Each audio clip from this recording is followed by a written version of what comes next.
안녕하세요. 저는 전북에 사는 60대 여성입니다. 요즘 제 낙은 다른 사람들의 사연을 듣는 일입니다. 듣다 보면 나만 이런 일을 겪은 게 아니구나 생각하거든요. 사람 사는 일이 왜 이렇게 힘든지. 지금은 다 떨쳐내고 잘 지내지만 이겨내기까지 꽤 오랜 시간이 걸렸네요. 별별 사연 속에 제가 겪었던 일을 보태려고 글을 남기게 되었어요. 그 일은 안타깝게도 지금 현재까지 자주 일어나는 일입니다. 뉴스를 보면서 왜 이런 끔찍한 일이 사라지지 않고 계속 일어나는 건지 알 수 없어요. 벌써 그 일이 일어난 지 10년이 넘었지만 그 일은 저와 제 딸에게 사라지지 않는 생채기를 내고 말았습니다. 그때의 일을 더듬어가며 생각해보면 처음부터 이상한 것 투성이었습니다. 왜 그때는 빨리 눈치채지 못했는지 아쉬울 따름이죠. 제 딸은 당시에 고등학교를 갓 졸업하고 취업을 한 상태였습니다. 남편은 딸이 어릴 때 교통사고로 떠나고 제게 남은 유일한 자식이니 대학을 보내고 싶었어요. 하지만 딸은 아직 하고 싶은 공부가 없다고 했죠. 대학 가면 등록금만 아깝다고 가지 않겠다고 했어요. 취직해서 돈 벌고 나중에 배우고 싶은 것이 생기면 그때 대학을 가겠다는 말에 말릴 수가 없었어요. 작은 중소기업에 격리로 들어간 딸은 자기 적성에 잘 맞는다며 좋아했거든요. 참 성실하게 회사 생활을 하더라고요. 사무실에서 가장 막내라고 아침 일찍 일어나 출근 준비를 하고 집을 나섰죠. 아침이라도 먹이고 싶은 마음에 저도 덩달아 일찍 일어나 밥상을 차려주면 괜히 엄마 힘들게 한다면서 괜찮다고 손사래를 치곤 했죠. 회사 가는 길에 커피 한 잔 사 먹으면 졸음도 깨고 배도 부르다고 했어요. 그런 딸이 얼마나 안쓰럽고 기특하던지. 남들보다 일찍 시작한 사회생활에 미안하기만 했죠.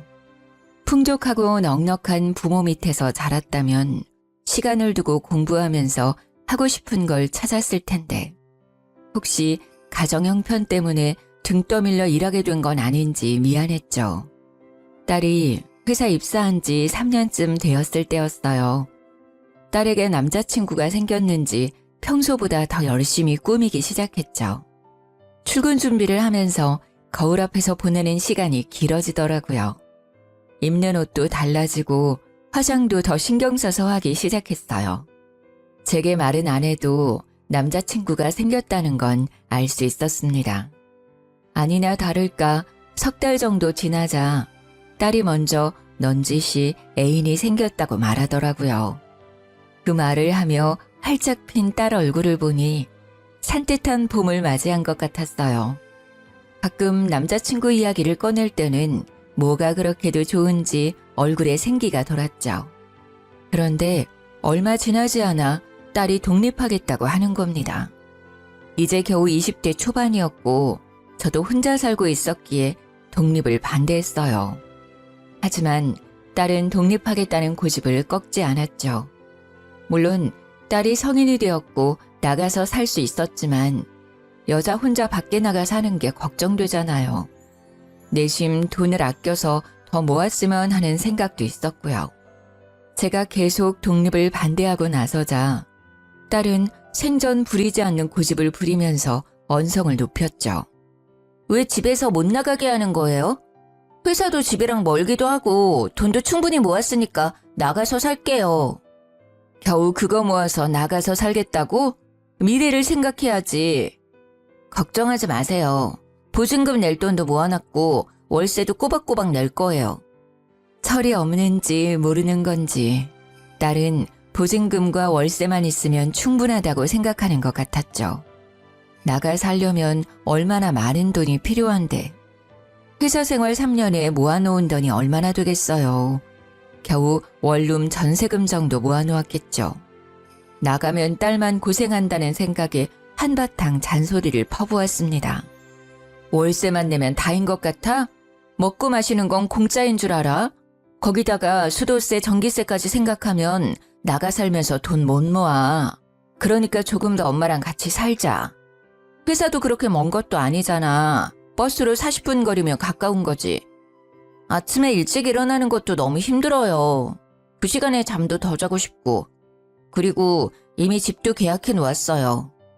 이미 계약을 끝냈다니 할 말이 없더라고요. 그렇게도 저와 떨어져 살고 싶은 것인지 서운한 마음이 더 앞섰죠. 자식 키워놓아봤자 아무 소용 없구나 싶기도 했고요. 더 말려봤자 결국 딸과 마음만 상하게 될 거란 걸 알기에 독립을 허락하게 되었어요. 직접 나가서 생활해보기 전까지는 엄마 품이 얼마나 따뜻하고 포근한지 모를 것 같더라고요.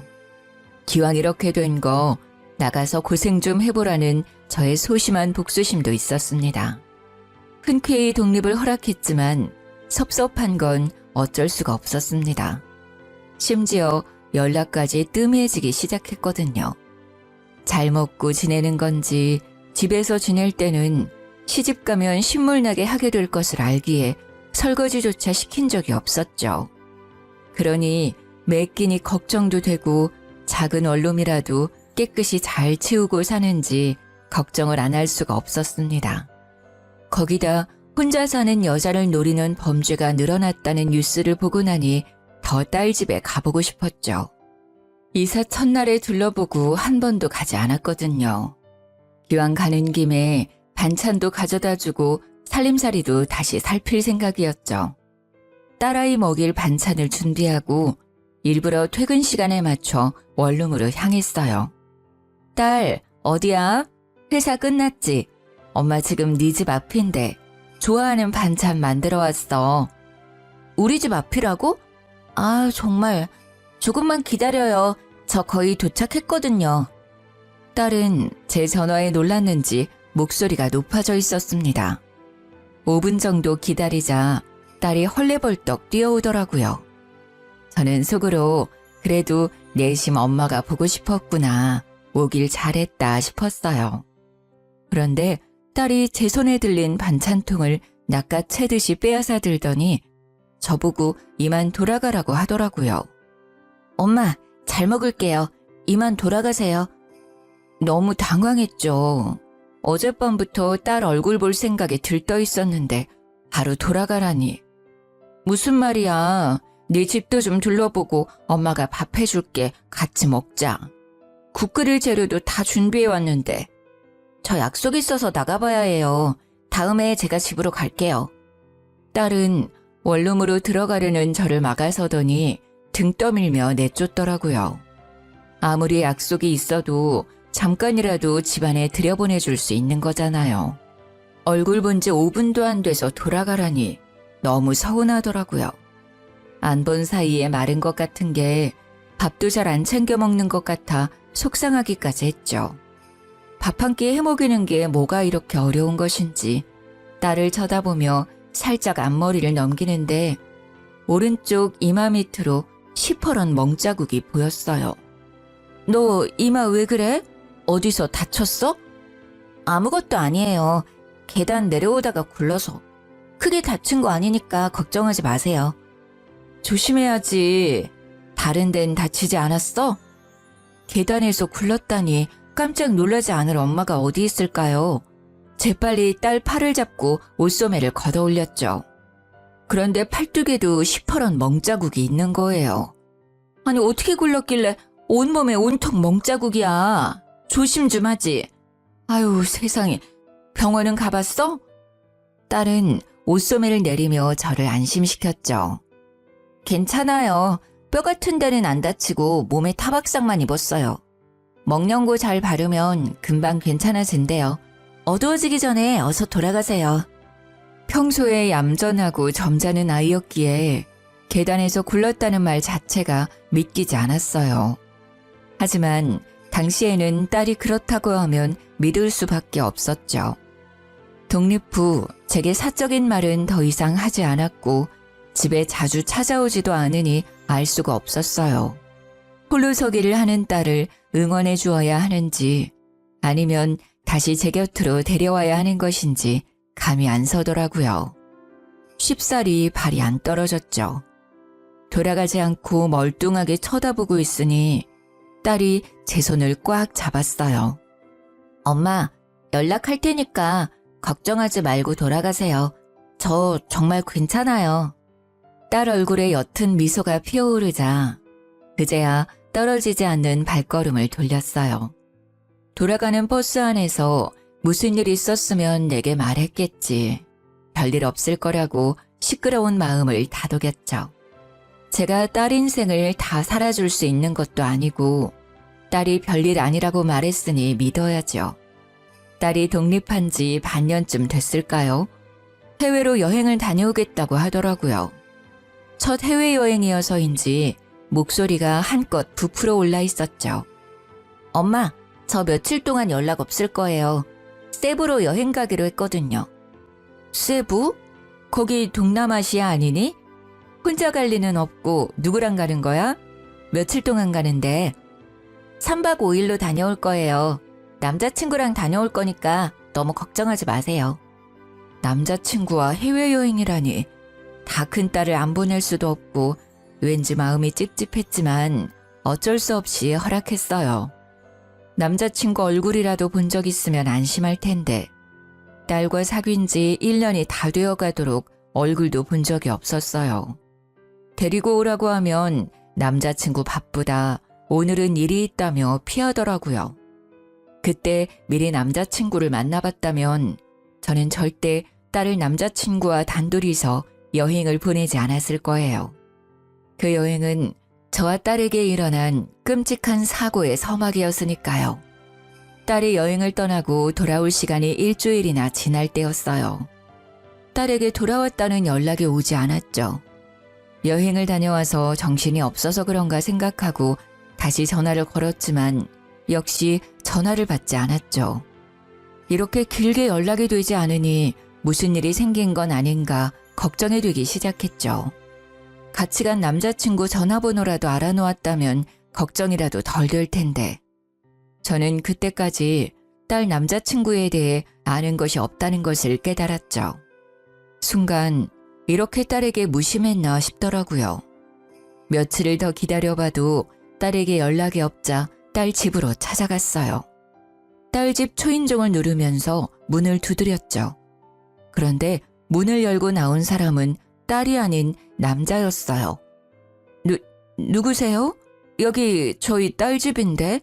남자는 저를 보며 난감한 표정을 지었어요. 안녕하세요, 어머니. 저 지한이 남자친구예요. 처음 뵙죠? 처음 본 남자친구를 보고 당황스러웠어요. 그것도 딸 집에서 자연스럽게 문을 열고 나왔으니까요. 살짝 고개를 돌려 현관을 보자 남자 신발이 여러 켤레가 있더라고요. 이미 이곳에서 지낸 지 꽤 된 것 같았어요. 그래서 반찬 주려고 찾아왔던 그때 급히 저를 돌려보냈나 싶기도 했죠. 그때까지 한 번도 딸이 남자친구와 같이 동거 중일 거라고 생각해보지 않았었어요. 그것도 제게 비밀로 하고 말이죠. 하지만 지금은 딸이 무사하게 돌아왔는지 확인하는 게 먼저였습니다. 아, 네. 지안이 어디 있나요? 하도 연락이 안 돼서 이렇게 연락이 안 된 게 처음이라. 그런데 딸 남자친구 입에서 나오는 말은 제 예상과 전혀 다른 말이었어요. 지안이 본가로 간 거 아닙니까? 저보다 먼저 한국으로 돌아갔는데요. 저는 집에 없어서 본가로 돌아간 줄 알았어요. 그게 무슨 말이에요? 한국으로 먼저 돌아갔다니요. 그게 여행 도중에 싸웠거든요.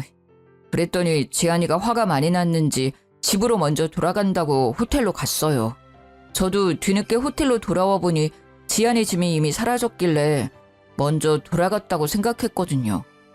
그 말은 제 딸이 실종됐다는 말인가요?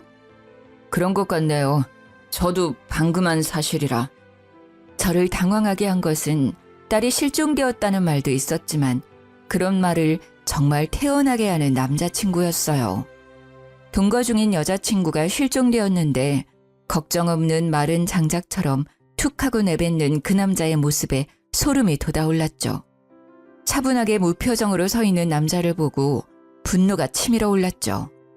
50년 이상 살아온 제 촉이 딸이 사라진 것은 이놈과 연관이 있다고 가리켰어요.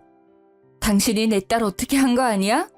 어떻게 여자친구가 말도 안 통하는 타국에서 사라졌다는데 그렇게 태어날 수가 있어?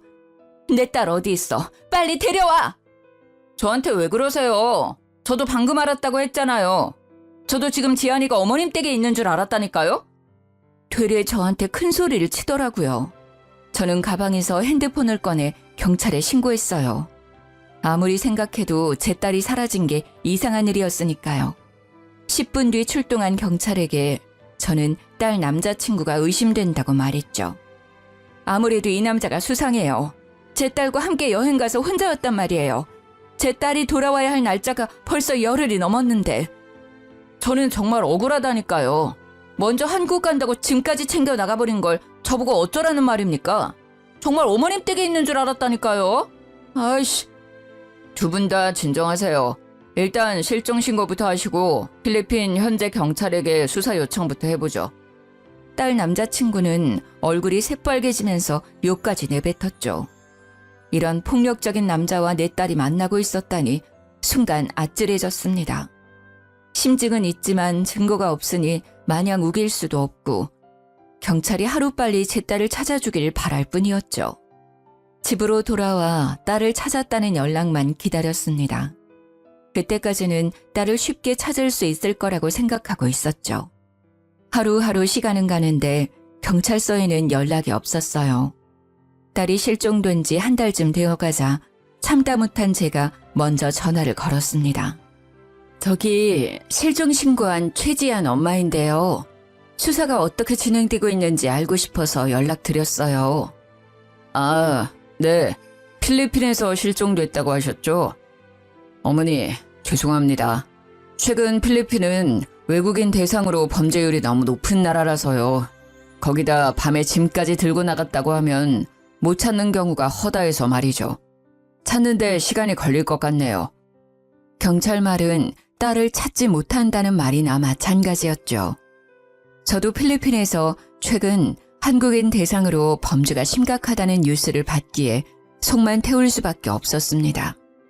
하지만 어떻게 어미가 되어서 자식이 타지에서 죽었는지 살았는지 모르는 상태로 가만히 있을 수가 있겠습니까? 딸 혼자 사라진 게 아닐 거예요. 그 남자친구가 수상하다니까요. 여자친구가 사라졌는데 너무 태어난 게 말도 안 되잖아요. 한 번만, 제발 한 번만 조사 좀 해주세요. 그래서 저희도 조사했죠. 하지만 증거가 없어요. 따님이 묵었던 호텔 CCTV가 고장나는 바람에 아무것도 찍히지 않았어요.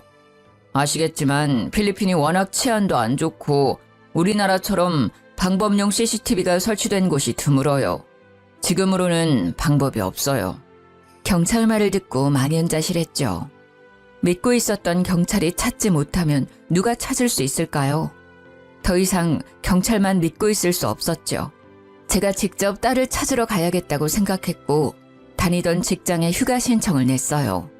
일주일씩이나 자리를 비운다는 게 당시로서는 쉽지 않았지만 회사에서도 딱한 제 사정을 이해해 주셨죠. 무작정 딸이 사라진 세부 지도와 딸을 찾는 몇 마디 말만 배워 딸이 사라진 세부로 떠나게 되었어요. 말도 안 통하는 곳에서 딸을 찾기란 쉽지가 않더군요. 뜨거운 햇볕에 살은 녹을 것 같고 워낙 유명한 관광지라 사람 찾는 게 모래사장에서 바늘 찾기보다 힘들었어요. 무작정 종이에 영어로 겨우 딸이 실종되었다는 내용을 적어 딸 사진과 함께 지나가는 사람들을 붙잡고 보여주었죠. 하지만 사람들은 제게 손살에치며 고개를 좌우로 흔들었죠. 다들 모른다는 말만 하고 지나쳤습니다. 어디서부터 찾아야 하는 건지 답답하기만 했죠. 직접 와보니 경찰들이 왜 찾지 못하겠다고 하는지도 어느 정도 이해가 갈 것 같았어요. 하루에도 수천 명의 사람이 돌아다니고 관광객이 넘쳐나는 곳에서 딸을 찾기 쉽지 않다는 걸 깨닫게 되었죠. 아껴 쓴다고 아꼈지만 며칠 만에 환전해서 가져온 돈을 다 써버렸어요. 저는 아무 수확 없이 받은 휴가를 다 쓰고 한국으로 돌아와야 했습니다. 그 황망함은 말로 할 수가 없더라고요.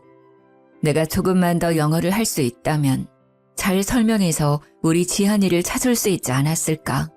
죄책감마저 들었어요. 하지만 이대로 포기할 수 없었죠. 딸을 찾겠다는 일념으로 다시 한국으로 돌아와 영어 공부를 하기 시작했습니다.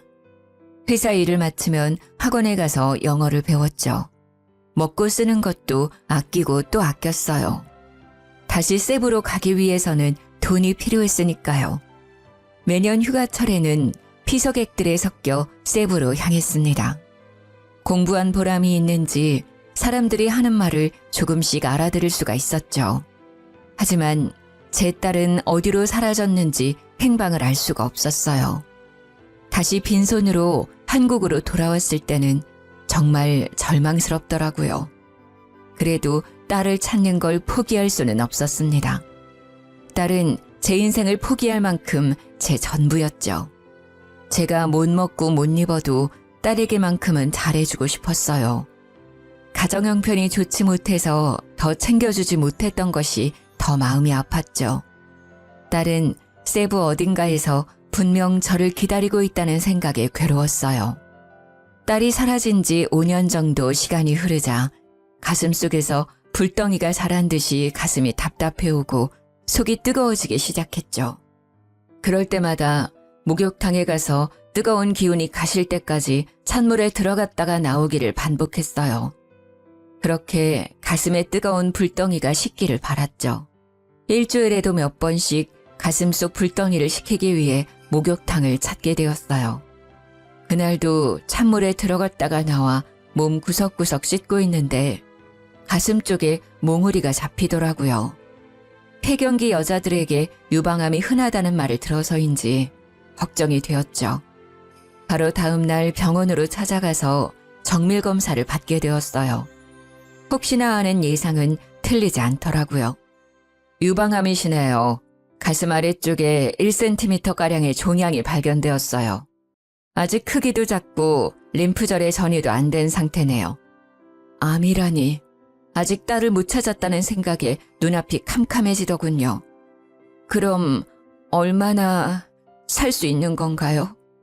너무 걱정하지 마세요. 유방암 초기니까 항암 치료만으로도 충분히 제거할 수 있어요. 의사의 다정한 위로에도 아무것도 들리지 않았어요. 저는 조용히 일어나 진료실을 나왔습니다. 항암 치료만 받으면 살 수 있다니. 하지만 딸도 없는 세상에 혼자 살아서 뭐 하겠어요. 그때는 모든 희망을 잃어버린 것 같았죠. 캄캄한 방 안에서 누워있는데 무엇을 해야 하는지 모르겠더라고요. 눈물만 흐르고 세상 모든 게 원망스러웠죠. 손끝 하나에도 힘이 들어가지 않았어요. 이대로 죽으면 딸을 만날 수 있을까 하는 바보 같은 생각까지 들더군요. 그때 벽에 걸린 가족 사진이 눈에 들어왔어요. 남편이 살아생전 찍었던 어린 딸이 보였죠. 뽀얀 얼굴에 붉은 입술. 그 얼굴을 보고 이부자리에서 벌떡 일어섰습니다. 이대로 딸을 두고 죽을 수는 없다는 생각이 들더라고요. 죽더라도 딸 옆에서 죽고 싶었어요. 딸 머리카락 한 올이라도 제 품에 품고 죽어야겠다는 생각이 들었죠. 다음 날부터 저는 주위를 정리하기 시작했어요. 전 재산을 정리해서 필리핀으로 갈 계획을 세웠죠. 집을 부동산에 내놓고 회사에도 퇴직 신청을 했습니다. 들어놓았던 보험도 정리해서 보험금 청구도 받으니 돈이 꽤 모였죠. 이 돈이면 필리핀에서 작은 집 하나 얻어서 남아있는 목숨 동안 딸을 찾을 수 있겠다 싶었죠. 다시 태양빛이 내리쬐는 세부로 돌아와 딸아이 사진과 쪽지를 쥐고 지나가는 사람들을 붙잡아 세우며 보여주었죠. 사람들은 여전히 제게 관심이 없었고 딸 소식은 여전히 깜깜무소식이었죠. 암이 다른 곳에 전이돼서 상태가 악화되기 전에는 찾을 수 있을지 걱정과 조급함이 들었어요. 한 달을 세부 거리를 찾아다닐 때 문득 딸이 세부가 아닌 다른 곳에 있는 건 아닐까라는 생각이 들더라고요.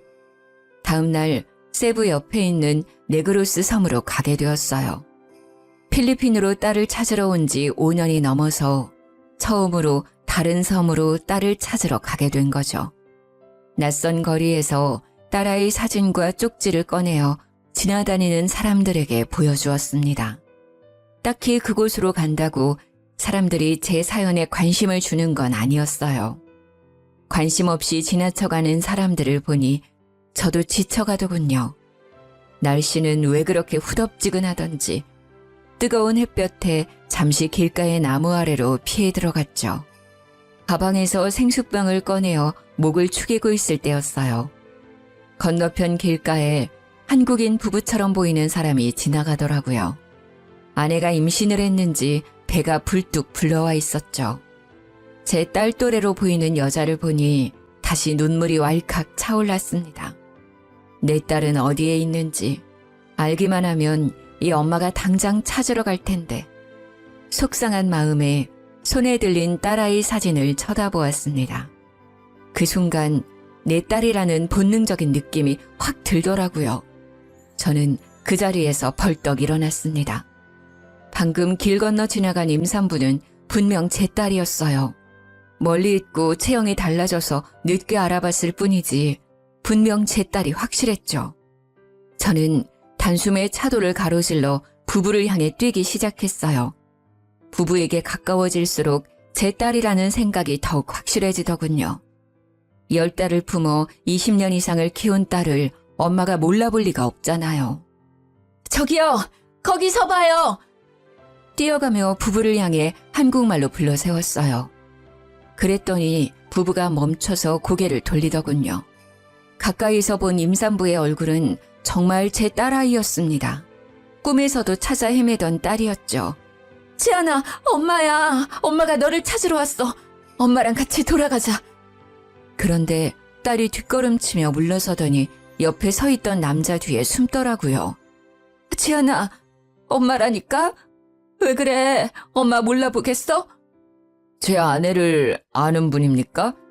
어머니요? 맞아요. 제가 엄마예요. 그런데 왜 저를 못 알아보죠? 지안아, 엄마 봐봐. 일단 진정하세요. 아내가 놀라서 제가 말해드리겠습니다. 그러니 일단 진정하십시오. 딸을 바로 앞에 두고 제대로 얼굴조차 볼 수 없다니 울분이 목 끝까지 차올랐죠. 제 딸한테 무슨 일이 있었던 거죠? 왜 이제까지 돌아오지 않은 거예요? 제 아내 이름이 지안이라는 것도 저는 방금 알았어요. 저와 처음 만났을 때는 이름도 과거도 잊어버린 상태였거든요. 그게 무슨 말이죠? 이름을 기억하지 못한다는 말인가요? 기억상실증이라도 걸렸단 말이에요? 어머니, 차근차근 말해드릴 테니 진정하세요. 그전에는 무슨 일이 있었는지 모르지만 일단 저와 처음 만났을 때는 기억을 잊어버린 상태였습니다. 그때 당시 저는 이곳에 사업차 머무르고 있던 중이었어요. 그때 제 밑에서 일하던 직원이 바닷가 근처에서 쓰러져 있는 이 사람을 발견해서 제게 데리고 왔어요. 그런데 이름도 기억도 모두 잊은 상태였고 온몸에 멍자국만 가득하더라고요. 말도 안 돼요. 그럼 왜 바로 신고하지 않았죠? 할 수 있었잖아요. 했죠. 왜 안 했겠습니까? 대사관으로 같이 찾아갔어요. 그런데 이 사람이 기억이 있어야 말이죠. 신원 보증할 물건도 하나 없고 대사관에서는 탈북민으로 위장해서 한국으로 입국하려는 사람들도 있어서 당장은 도와줄 수 있는 것이 없다고 했죠. 일단 기억이 돌아올 때까지 기다려보자고 하더군요. 정말 기가 막혀왔습니다.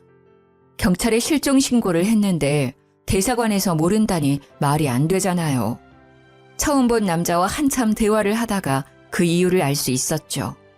제가 딸을 실종 신고를 하기 전에 대사관에 다녀갔던 거죠.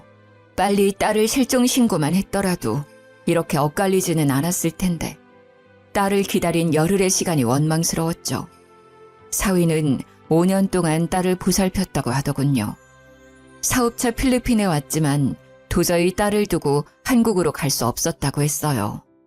어쩔 수 없이 같이 지내다 보니 정도 들고 서로 사랑하게 되면서 같이 살게 되었다고 했습니다. 그동안 딸을 무사히 보살펴 주었다니 너무 감사했어요. 정말 고맙습니다. 제 딸을 살려주셔서 너무 고마워요. 그동안 잘 보살펴줘서 너무 감사합니다. 아닙니다, 어머니. 이제라도 다시 만나서 다행입니다. 지안아, 무슨 일이 있었는지 엄마한테 말해봐. 무슨 일이 있었던 거니? 제 딸에게 무슨 일이 생겼던 걸까요? 무슨 일이 있었길래 낯선 타국에서 기억까지 잊어버리고 5년 동안 있어야 했던 걸까요? 딸에게 물어보고 싶은 말이 한가득하였지만 딸은 제 얼굴도 제대로 쳐다보지 못했죠. 저를 쳐다보는 딸아이 얼굴은 두려움이 가득했어요. 그동안 필리핀에서 딸을 그렇게 찾았어도 못 찾은 이유가 있더라고요. 딸은 불안증 때문에 거의 집 밖으로 나간 적이 없다고 합니다. 최근에는 아이를 임신해서 병원 정도만 다닌다고 해요. 벌써 임신 7개월에 들어섰다고 했죠. 어머님, 일단 이 사람한테 시간이 필요할 거예요. 지금도 작은 소리만 나도 무서워해요. 우리 집으로 같이 가시죠. 저는 남자와 함께 집으로 향했어요. 제게 사위가 될 이 남자는 필리핀에서 라텍스 제품을 사서 한국에 수출하는 일을 하고 있었죠. 거리가 좋아서 살림살이는 번듯해 보였습니다. 그럼 이제 어머님이 아내 신원보장을 할 수 있으니 여권을 재발급해야겠군요. 네, 일단 딸아이를 한국으로 데려가고 싶은데 괜찮을까요? 네, 안 그래도 아내 출산이 2달 정도밖에 남지 않아서 걱정이었거든요. 아직 이곳은 의료시설이 낙후되어 있거든요. 저희는 바로 다음 날 대사관에 여권 재발급을 신청하게 되었어요. 그동안 신고 기록과 딸아이의 병원 진료 기록 등을 제출하니 쉽게 여권을 발급해 주더군요. 딸과 다시 한국으로 돌아갈 생각을 하니 마음이 들떴어요. 여권이 나오자 저희는 바로 한국으로 출국하게 되었죠. 한국으로 왔지만 이미 집까지 팔아서 필리핀으로 갔던지라 당장 지낼 곳이 없었어요. 그런 제게 사위가 먼저 같이 지내자고 했죠. 장모님, 괜찮으시면 우리 집에서 같이 지내는 건 어떠세요? 사위는 한국과 필리핀을 오가면서 지내서 이미 한국에 집을 가지고 있었거든요. 저는 사위 말에 너무 고마웠죠. 아무리 장모라고 해도 얼굴 본 지 겨우 1달밖에 되지 않은 사이잖아요. 정말 그래도 되겠어? 자네가 불편하지 않겠어? 당연하죠. 장모님이 곁에 있으면 집사람도 불안증이 안정될 것 같고 좋을 것 같아요. 혼자 지내시기도 적적하시잖아요. 정말 고맙네. 이렇게 나까지 챙겨줘서. 다정한 사위 덕분에 저는 딸과 떨어지지 않고 지내게 되었죠. 사위 말대로 딸과 함께 지내니 처음에는 낯설어하던 딸도 적응해가는 것 같았어요. 며칠 지나니 제게 먼저 다가와 말을 걸더라고요. 식사 하셨어요? 뭐라도 드실래요? 아직 밥 먹을까? 너 계란장조림 좋아하지? 엄마가 해놨어. 그거랑 된장찌개 금방 끓여서 밥 먹자. 딸을 소파에 앉히고 점심을 준비하기 시작했죠. 먼저 다가오는 딸이 얼마나 기특하던지. 된장찌개를 끓이는데 왈칵 눈물이 밀려오더라고요. 이 시간이 정말 소중하게 느껴졌죠. 그리고 앞으로 이런 시간이 계속되길 빌었어요. 딸아이가 안정을 되찾길 바랐죠. 딸아이는 밤에 불을 끄고 잠을 자지 못할 정도로 극도의 불안 증세에 시달리고 있었거든요. 예전에는 작은 불빛만 있어도 잠을 못 자서 콘센트 불빛도 안 보이게 뒤집어두고 자던 딸이었는데 말이죠. 겉모습만 같을 뿐 꼭 다른 사람 같았어요. 살가웠던 기억은 다 잊어버리고 저를 경계하며 멀찍이 떨어져 앉아있는 경우가 많았거든요. 그런 딸이 먼저 말을 걸어주니 너무 감격스러웠습니다. 뚝딱 된장찌개를 끓여 식탁 위에 올려놓고 식사를 시작했죠. 조심히 숟가락을 들고 된장찌개를 떠먹는 딸을 물끄러미 지켜보았어요. 몇 숟가락 떠먹던 딸이 저를 쳐다보았죠. 왜 안 드세요? 같이 먹어요. 응, 먹자. 지안아, 많이 먹어? 저기 남편한테 들었는데 아프시다고 들었어요. 치료하면 좋아진다고 하던데요. 항암 치료 받아보시는 건 어떠세요? 순간 울컥했어요. 지금까지 제가 아프다는 것도 잊고 있었거든요. 그래, 네가 받으라면 받아야지. 너무 걱정하지 마. 엄마 괜찮을 거야. 빨리 나아야 손주도 봐주지. 딸과 저를 위해 항암 치료를 받기 시작했습니다. 다행히 암은 많이 커지지 않았다고 하더라고요.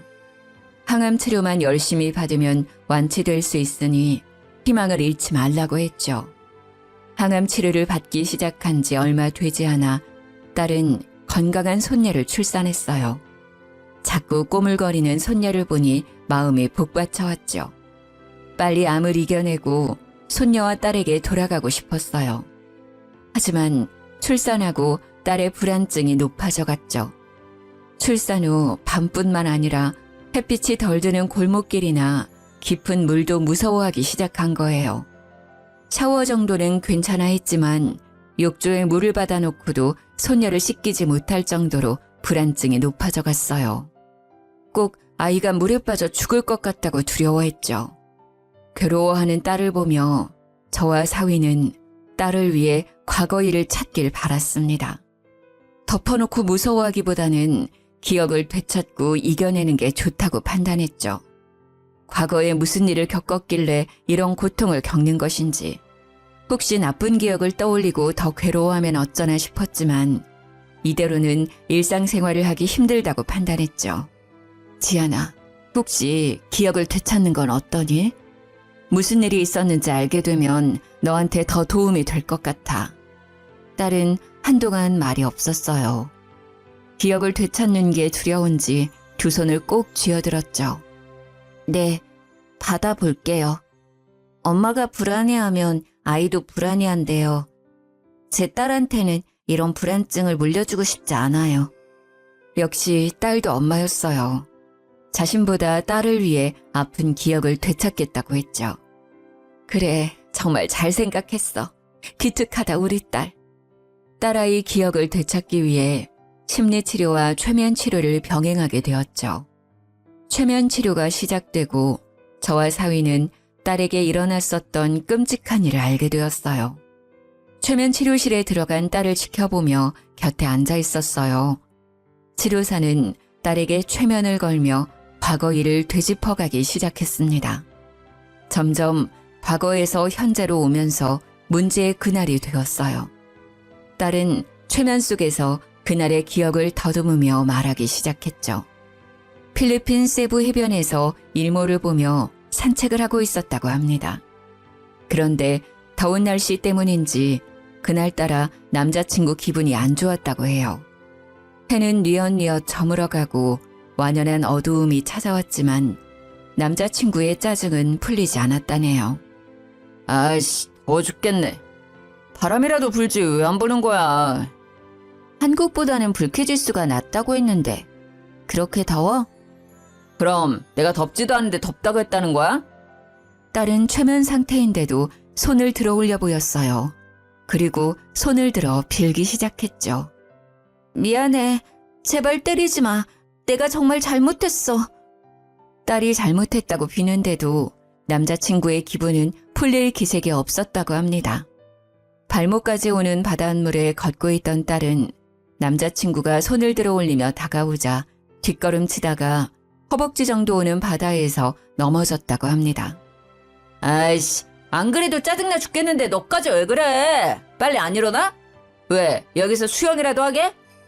딸이 겨우 젖은 몸을 일으키며 자리에서 일어났다고 해요. 옷이 물에 젖어 비틀거리는 딸을 보고 남자친구가 다가오더니 발로 차서 다시 물속으로 밀어넣었다고 합니다. 뭘 그렇게 꾸물거려. 수영하고 싶으면 계속 하든가. 다시 물에 빠진 딸이 허우적거리며 일어서려고 할 때 파도가 밀려오면서 붕 떠있는 딸이 오히려 깊은 수심으로 들어가 버렸고 순간 발에 땅에 닿지 않자 당황했대요. 양팔을 허우적거리며 해변에 있는 남자친구를 보고 소리를 질렀다고 합니다. 살려줘! 발이 땅에 안 닿아! 장난치지 말고 빨리 나와! 짜증나니까! 주위를 둘러봐도 한적한 해변이라 남자친구 말고는 다른 사람은 보이지 않았다고 해요. 순식간에 파도에 휩쓸려 먼 바다까지 떠내려가 버렸답니다. 딸은 그 순간에 살기 위해 필사적으로 팔을 휘저었답니다. 무서워요. 살려주세요. 너무 어둡고 아무것도 보이지 않아요. 물이 너무 짜요. 자꾸 물이 입속으로 들어와요. 네, 진정하세요. 괜찮아요. 숨을 천천히 들이마셨다가 내쉬세요. 바닷속에서 발버둥 치는데 손에 뭔가 잡혔어요. 어두워서 잘 안 보이는데 나무가 떠내려가는 것 같아요. 그걸 잡고 바다에 안 빠지려고 버텼어요. 최면 치료가 끝나자 저는 터져나오는 울음을 참을 수가 없었어요. 그 어둠 속에서 얼마나 무서웠을까. 통나무를 붙잡고 옆 섬까지 떠내려갔던 겁니다. 너무 기가 막히고 안타까웠죠. 딸아이가 다니는 정신과 의사 말로는 밤새 어두운 바다에 떠 있었던 공포를 극복하기 위해 기억을 지워버린 것 같다고 했죠. 그 기억이 얼마나 고통스러웠기에 기억을 지워버린 걸까요? 그리고 남자친구가 딸을 상습적으로 때려왔다는 것도 알게 되었죠. 5년 전 제가 딸에게 반찬을 가져가 줄 때 보았던 멍자국도 다 남자친구가 때린 자국이었던 거죠. 순간 가슴속에서 분노가 치밀어 올랐어요. 눈에 넣어도 안 아플 내 딸을 상습적으로 협박까지 했죠. 그동안 곁에 있으면서도 딸이 어떻게 지내는지도 모르고 있었던 제가 너무 바보 같았어요. 왜 그때 딸 말을 고지곳대로 믿어버린 것인지. 딸은 최면 치료를 받으며 기억을 점점 찾았지만 되찾은 기억으로 몹시 괴로워했어요. 엄마 죄송해요. 독립한 것도 남자친구가 자기가 지낼 곳이 없다고 저보고 집 구하라고 했어요. 그리고 엄마가 아시면 반대할 테니까 몰래 살게 했는데 같이 살다 보니 몰랐던 폭력성이 보이더라고요. 도망가려고 하니까 자기 말 안 들으면 엄마까지 때린다고 협박해서 도망칠 수가 없었어요. 저는 울먹이는 딸을 꽉 끌어안았습니다. 그동안 얼마나 무서웠을까요? 그런 나쁜 놈 때문에 내 딸이 그런 고생을 겪다니. 피가 거꾸로 흐르는 것 같았죠. 괜찮아. 엄마는 괜찮아. 네가 이렇게 돌아왔잖아. 이제 다 괜찮아질 거야. 저는 정말 참을 수가 없었어요.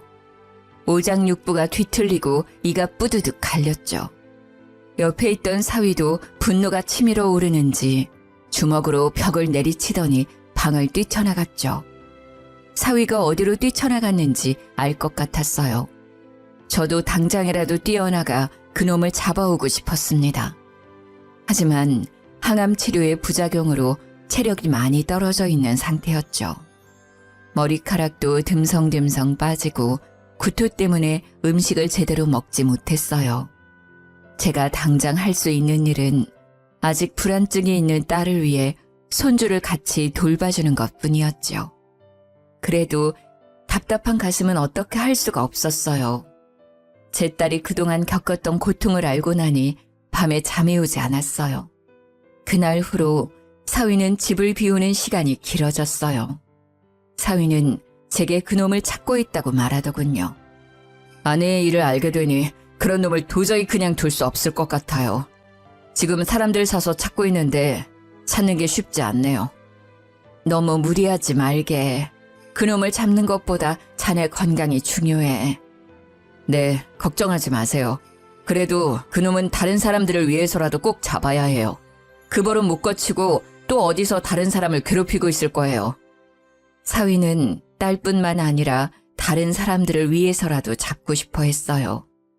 손녀가 돌이 막 지난 후였어요. 사위의 끈질긴 노력 끝에 그놈을 잡았다는 전화를 받았습니다. 장모님, 잡았어요. 혹시 지금 경찰서 오실 수 있으세요? 전화를 받고 한 걸음에 경찰서로 달려갔습니다. 경찰서 안으로 들어서니 죽여도 시원찮은 놈이 의자에 삐딱하게 앉아 있었죠. 경찰서로 들어오는 저를 알아봤는지 입가에 미소까지 띠더라고요. 정말 그때는 온몸에 소름이 돋아오를 정도로 놀랐어요. 저를 기억할 거로 생각하지 못했거든요. 경찰 조사를 받는 내내 성실함이라고는 없었죠. 툭툭 내뱉는 말투로 질문에 대답하더라고요. 제 딸을 그렇게 망가뜨려 놓고 버릇을 버리지 못했는지 2년 전에 데이트 폭력으로 고소가 된 적이 있었다네요. 상대방 여자가 합의해서 원만하게 끝났다고 했죠. 그런 전과가 있음에도 경찰은 제 딸이 당한 일과 그놈은 상관없다고 결론을 내렸어요. 지금 조사를 해봤는데 이미 사건이 오래되어서 증거도 없고 증인 기억이 정확하지 않네요. 최면 치료 중에 나온 기억이잖아요. 증거로 보기에는 어려워요. 결국 저놈을 풀어줘야 한다는 겁니까?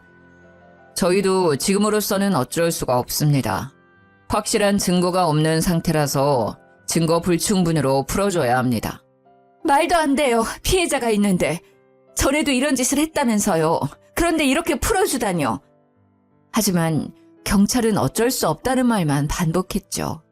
그놈은 저희를 보면서 어깨를 들썩이더니 경찰서 밖으로 나가더군요. 분노가 치밀어 올라 이대로 그놈을 보낼 수가 없었어요. 바로 그놈을 따라가며 옷자락을 붙잡았죠. 가긴 어디를 가? 거기 안 서? 내가 찾아갔을 때 말했어야지. 나한테 거짓말하고 그동안 뻔뻔하게 살아? 이런 짐승만도 못한 놈아.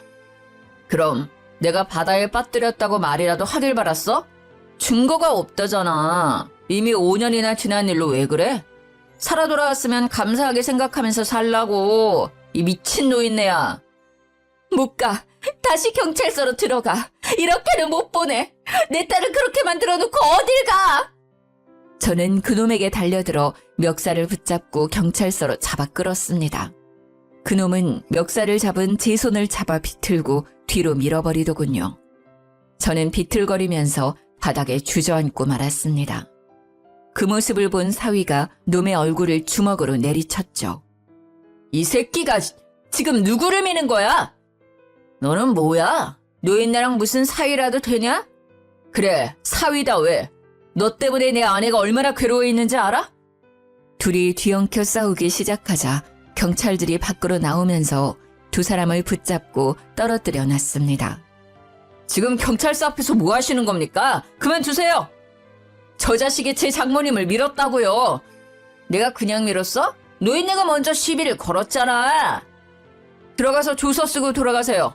아무리 악감정이 쌓였다고 해도 서로 폭력 행사하는 것은 안 됩니다.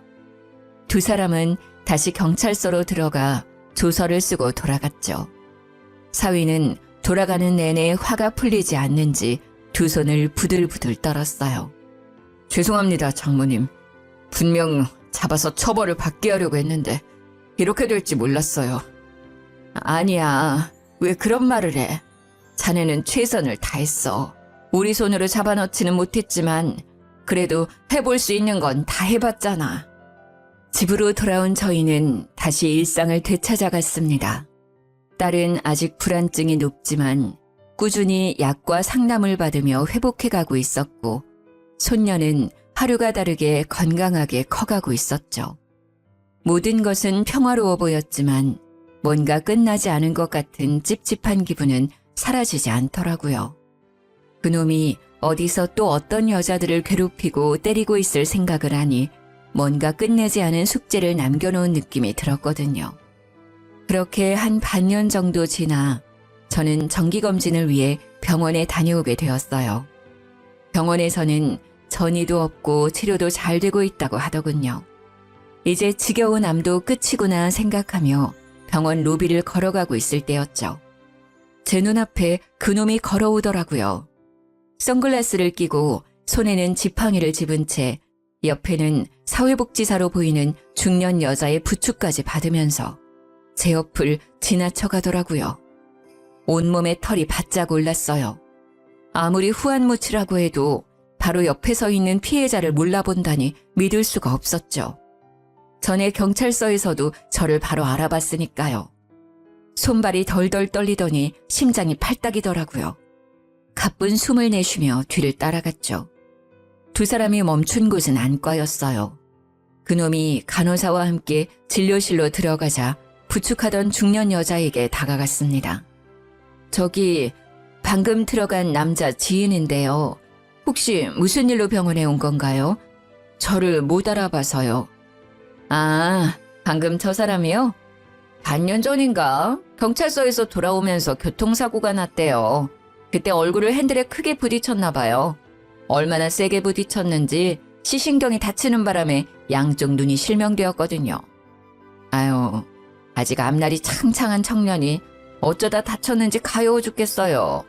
안전벨트만 했어도 그렇게 크게 부딪히지 않았을 거라는데. 에휴.